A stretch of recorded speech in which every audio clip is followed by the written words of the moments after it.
या सगळ्याच्या बाबतीमध्ये मागं मीच तुमच्याकडं डॉक्टर अमोल कोल्हेंना मतदान करा अशा प्रकारची विनंती करायला यायचो.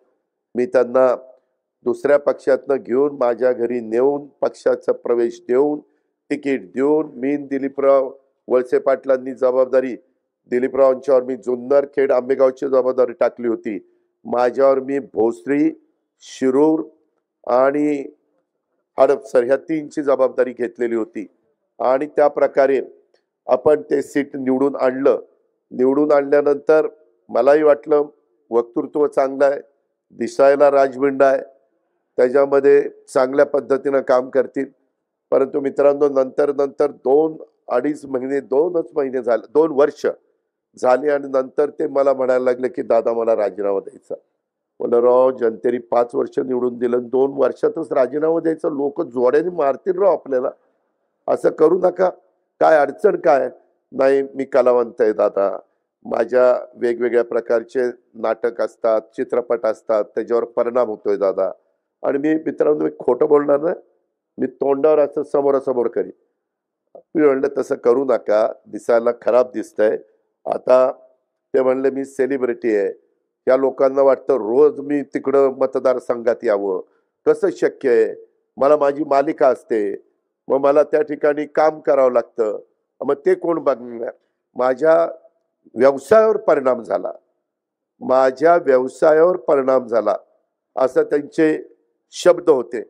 मी तरी त्यांना म्हणालो बाकीचे सगळे म्हणायचे अजित तूच आणलंय त्यांना आता तूच त्यांना समजून सांग तूच त्यांना समजून सांग.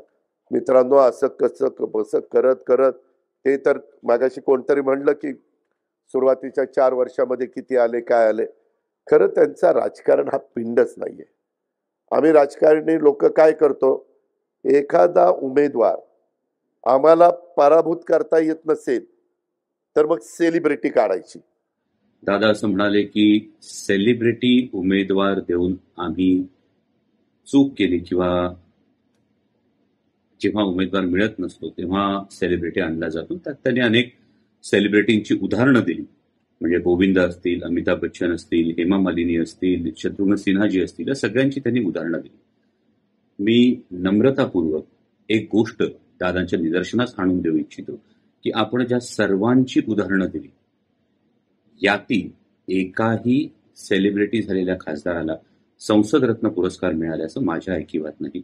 आणि शिरूर लोकसभा मतदारसंघातील मायबाप जनतेच्या आशीर्वादानं त्यांचे प्रश्न हिरिरीनं मांडत असताना पहिल्याच टर्ममध्ये तब्बल 3 वेळा संसद रत्न पुरस्कार हा मला मिळालेला आहे. राहता राहिला प्रश्न मी राजीनामा देण्याचं आपल्याकडे बोलून दाखवलं असं आपण वारंवार सांगतात. परंतु जर मी राजीनामाच द्यायच्या विचारात होतो तर मी संसदेत अनुपस्थित होतो का.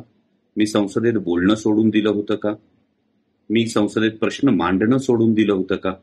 जर आपण सगळा लेखाजोखा बघितला तर हे आवर्जून नमूद करेल की आपल्या पक्षाचे प्रदेशाध्यक्ष जे आहेत हे सुद्धा संसदेमध्ये रायगड लोकसभेचं प्रतिनिधित्व करतात आणि आपल्या पक्षाच्या प्रदेशाध्यक्षांच्या संसदीय कामगिरीपेक्षाही आपण सेलिब्रिटी म्हणून हिणवता.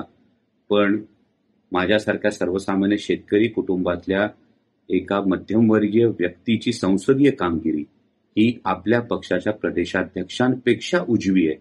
हेही आपण रेकॉर्ड तपासून पाहू शकता. पुढचा मुद्दा येतो त्यामध्ये मला असं वाटतं की दादा असं म्हणाले की असा उमेदवार देऊन आम्ही चूक केली. मला वाटतं की हा प्रश्न पडतो की ही अप्रत्यक्ष कबुली तर नाही ना.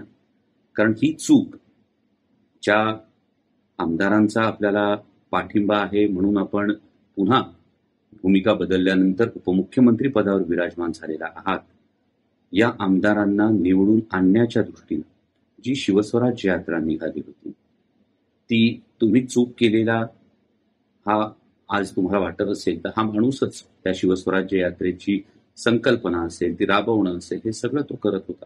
विधानसभेच्या प्रचारासाठी सुद्धा आपण एकत्र होतो.